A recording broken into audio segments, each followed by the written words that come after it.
let's move on to our next topic. Let's stick with the controversy. Kyrie's jersey. Don't bite the hand. Don't bite the hand that feeds you. Listen. Let's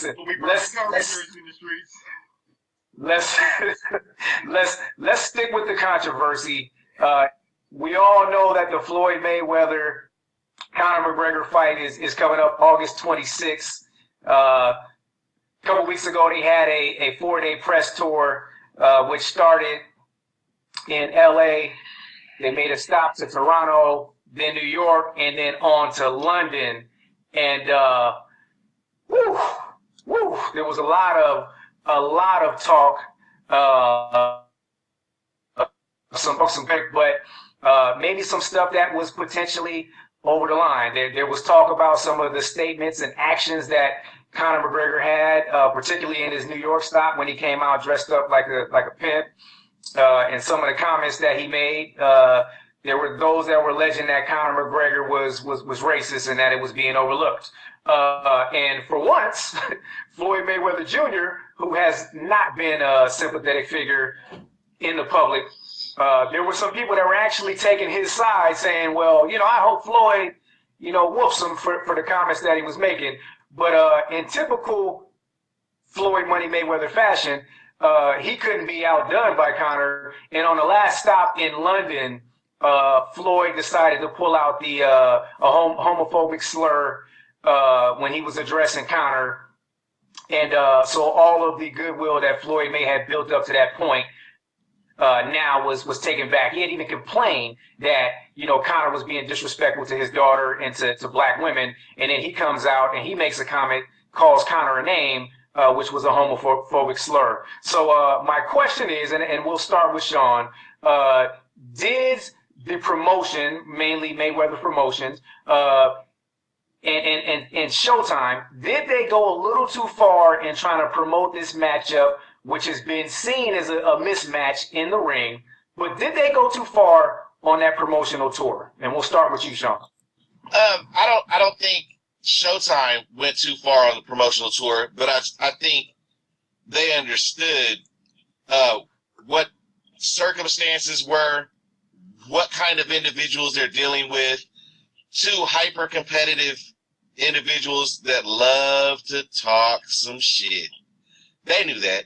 They knew exactly what they were getting. It's just like when on Jerry Springer, when they bring the Ku Klux Klan on and, saying a black activist group, they're like, hey, let's talk it out. Let's see how this works out. They knew what they were doing, okay? And they knew that they weren't going to put any filter on what they were saying because this is a cash cow. This fight is going to make so much money, it's ridiculous.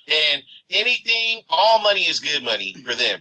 They're Showtime. They're a movie network. They throw around words like faggot, nigger all the time. You think they're going to not allow them to say that on a promotional tour? They know that Floyd Mayweather has said these terms countless times throughout his career. Made racist comments about Mexicans, made racist comments about Manny Pacquiao, made racist comments, on many a promotional trail. The only difference now is that he has someone who could match, if not better, his wit and smack talking in Conor McGregor, the Notorious. Conor McGregor is a grade A smack talker. He's one of the best I've seen. And he's witty, and the things he was saying were meant to be inflammatory. Do I think Conor McGregor is a racist? No. Do I think he's a stereotypical prick? Absolutely. He's going to say bulletin board material, hey, I'm black from the waist down, my black female fans love it, yada, yada, yada, yada, dance for me, boy, all of that kind of stuff. I don't know if it went too far as much as it was on par with what was expected. Conor McGregor has been over the top disrespectful of all his opponents. And he's been trying to bait Mayweather into this fight for well over a year. Mayweather doesn't respect McGregor either, and is going to say whatever he can to try to get under his skin or disrespect him or get him riled up.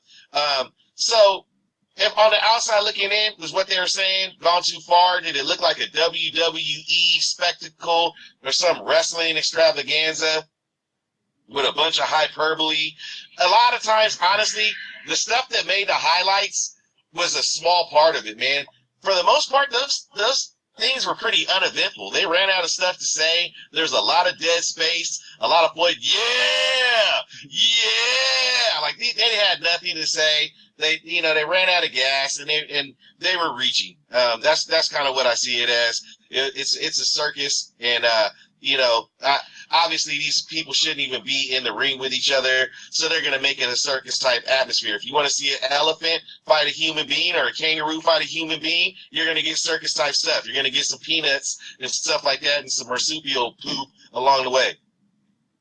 Ronnie, what is your take on the promotional tour? Did they go too far?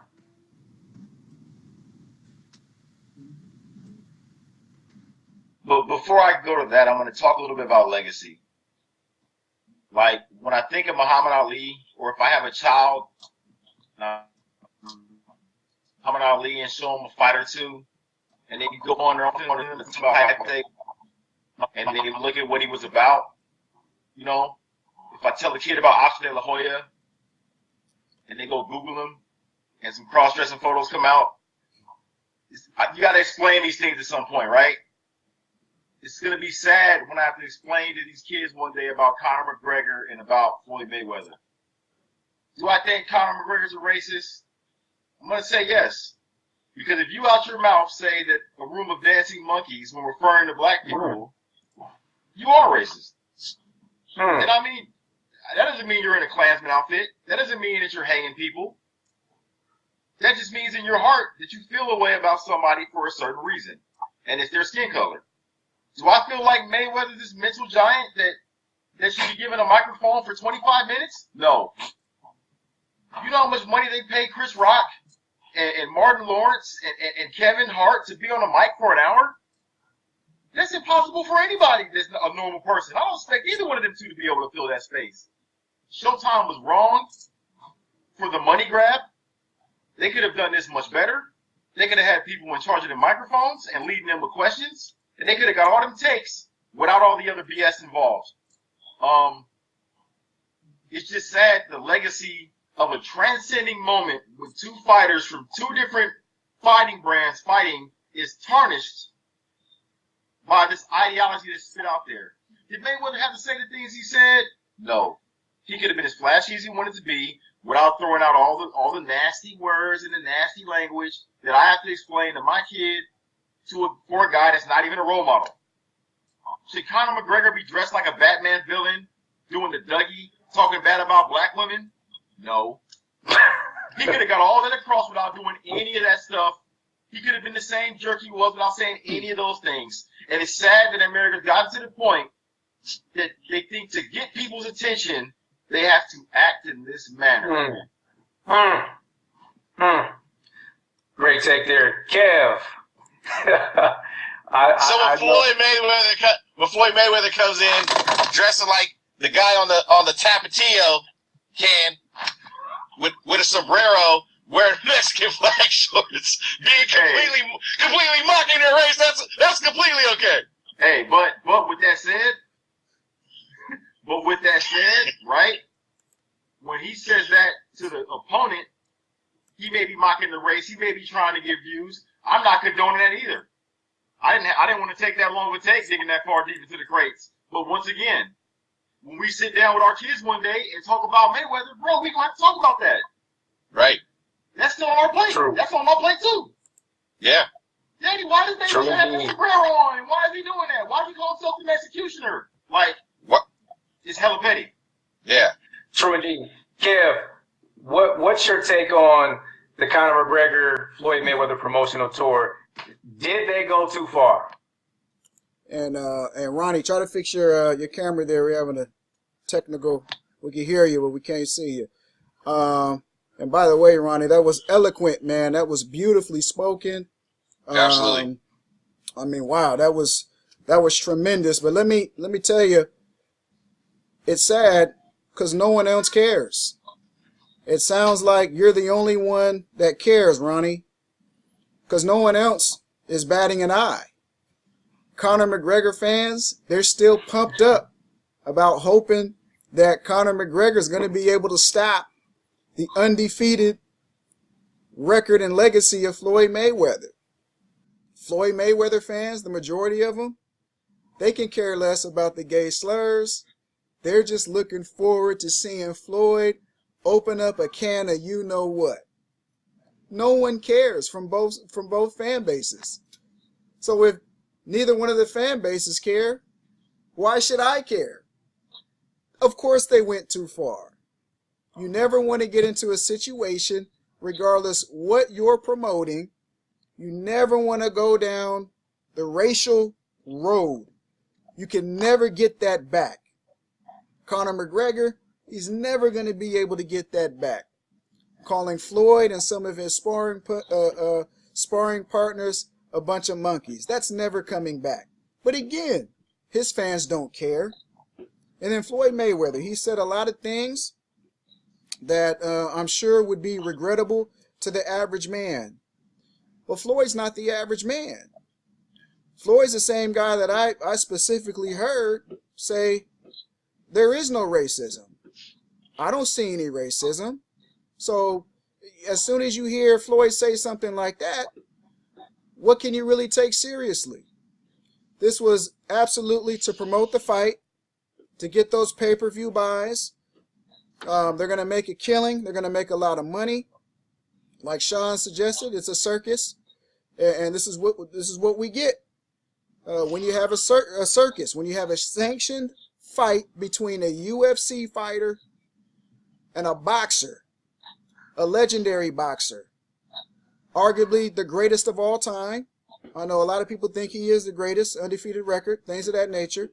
This is what you're going to get. It's an exhibition. Hopefully, Ronnie, you won't have to explain that to your kids in great detail. Hopefully, you'll be able to say, look, this is just par for the course. They were trying to promote a fight. I don't know if I necessarily, believe what they're saying. I mean, you mentioned you do believe Conor McGregor is a racist. I don't know enough about him to be able to make that claim. As far as Floyd is concerned, I don't think he has anything against the LGBT community. I just thought it was trash talk. But again, I don't know these guys well enough to really be able to open up their heart and open up their mind. To me, it was a promotional event. They went too far. And again, I wish that the arena was open because I want to see the parachuters come from the top. I want to see something crazy during this fight. I want the MGM Grand to bring one of those tigers. Bring one of those tigers into the ring. Hell, I want Floyd Mayweather to walk a tiger to the ring. That's what I want to see. I want to see something out of control. I want him to ride the tiger. I want something just absolutely out of control. That's what I'm looking forward to. I'm not looking forward to the boxing match. I'm looking forward to the absolute spectacle. Show me something out of control that's going to happen. That's what I want to see, man. I think there's a knockout. Hey, I hope there is. And I'm pretty sure all three of you know, I hope that Conor McGregor is able to stop Floyd Money Mayweather. You heard it here. I'm Mayweather's #1 hater in this panel. I'm looking for Conor McGregor. I'll take that bet. Give me that knockout, Conor. I was gonna say, even prior to this fight, even prior to this spectacle, even prior to this debacle, were any of us as parents gonna say, hey, guys I want you to look up to when you grow up, a couple of guys I want you to do some research on, I want you to pattern their lifestyle out, and their names are Conor McGregor and Floyd Mayweather Jr. Even before this fight, were we gonna do that? Absolutely not. Right. Doesn't sound like it was. Right, Absolutely. but here's the thing. How do you separate the talent from the man? Because Easy. I think easy. I'd say in at least in the black community, we've done it with Michael Jackson. We've done it with OJ Simpson to an extent. We've done it with where people's perform. Mike Tyson's a great example that. We enjoyed watching these people as spectacular athletes, but didn't co-sign on them as a man. That okay. I can't. Can I give you an example? Yeah. Look at Pernell Whitaker. when we were kids, Okay. Pernell Whitaker was a great boxer, right? Sweet pea. And if I was going to teach my kids how to fight and protect themselves, that's one person I would look after, right? Yeah. So then my kid in the 80s watches Pernell Whitaker. If I keep him from watching the news too much, he won't know that Pernell Whitaker's a cokehead. Right. I can't do that now. If my kid has a Wi-Fi signal, they're going to get everything wrong. If I watch a Mayweather fight, if I watch a Conor fight, once they see the name and they can type that into that box, there's no way to separate anymore. But out of most, I'd say probably more than any other sport, boxing or MMA or the combat sports have more questionable characters from questionable backgrounds that are allowed because it's such a dirty sport. There's so much corruption among the sanctioning bodies, and it has been. It used to be ran by the mafia. Boxing historically has been so dirty. I mean, you're talking about Sonny Liston coming up dead. These fighters getting killed back in their own home countries. A lot of questionable characters with a lot of tainted past. I think boxing just in general, and MMA, we see people that just go into jail for killing their spouses and stuff like that. This is not new. I don't think people look at boxing and look at boxers and say, oh gosh, we have to protect our kids from moral corruption. I mean, I think that's partially innate and embedded in boxing in its fiber, in its DNA. I think that's a great point, gentlemen. We need to move on to our last topic, but I will provide my take with this promotional tour leading up. Did they cross the line? Yes, they did. Conor crossed the line. Floyd was selling us on, him being mature and not needing to do certain things. And then during the last tour stop, he uses that homophobic slur towards Conor. So I do think that, yes, they did cross the line, but it's what we all expected. Am I surprised? I'm not surprised, but I think that it underscores the business model for these large corporate conglomerates, and that it doesn't matter whether you're black, it doesn't matter whether you're white. The only thing that matters is the green. That's the only thing that matters. We can bring racism in it. We can bring anti-Semitic slurs in. We can bring homophobic slurs. We can bring all type of disrespectful terms to the table as long as we're going to generate that green. That's exactly what Showtime was saying. That's what boxing was saying. And that's what MMA was saying. But moving on, our last topic, one was paroled. And he'll be getting out of jail or out of prison in Nevada in October. My question to you, gentlemen, real shortly: do we care? Do we care about OJ getting parole? And if you do care, give us some sort of sense of what OJ could potentially do once he's out of prison. And I'll start with you, Sean. Really quick, make it a quick take. I don't care. I'm still mad at OJ for interrupting the Houston Rockets New York Knicks finals. I could care less about OJ Simpson. I mean, he did more jail time for stealing back memorabilia than he did for murder. Yeah, I don't care. We can go on to the next person. Ronnie, what's your take on OJ getting parole? This is the ultimate constellation prize I've ever seen. One, him going to jail for memorabilia and people linking that to what happened in the past. Him being old and washed and him getting out of jail and getting his NFL retirement checks back and invited to the Hall of Fame.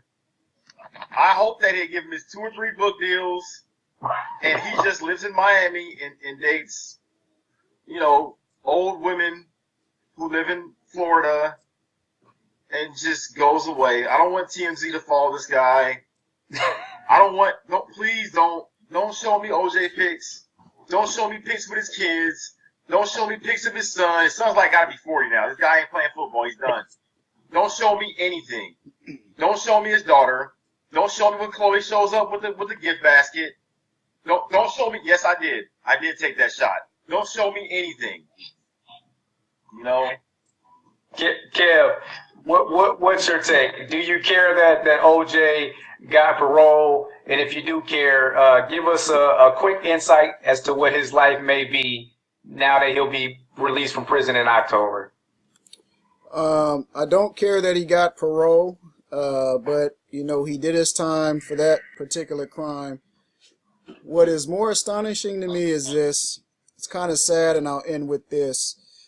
When he got his parole, primarily a majority of African Americans were happy about that he received parole, and the majority of white Americans and Caucasians were upset and very mad that he got parole. And the dividing line in this country, man, race, it's still number one. It's still undefeated. You're talking about a guy in OJ who is actually friends. He used to have Donald Trump on speed dial, friends with him. And you have one faction of our country that is completely upset he's out. You have another faction of our country that is holding up a victory sign. It's a victory for us in the African American communities when this guy didn't want to be a part of your community. And he told you in your face, I'm not black, I'm OJ. I can go over to the other side and mingle with white Americans and be accepted into their club because that's what I am. And I know a couple of weeks ago, the new Sammy Sosa picture has been circulating around the internet. Sheesh. We have to be honest with ourselves, guys. You can't continue to support an individual that doesn't want to be a part of you, doesn't want to be a part of your club. You can't support an individual that doesn't like you. I'll end it there. They don't even like themselves. Doesn't even like his skin color. And he told you that in your face. I don't like you. I'm not part of you. I'm part of that faction over there. So that's all I got. Like blue ice too. Nah, he has that hot dog color skin. In OJ's defense, if you took a look at the I believe the series on ESPN, OJ, I believe that OJ series won an Emmy. After OJ gets acquitted, when OJ is rocking the dashiki in some of these underground Black Panther esque establishments, that had to be one of the funniest things I've ever seen in my life, man. OJ was doing an underground tour trying to endear himself to the black community because it was sad. They had represented him and supported him, so he felt like he owed the black community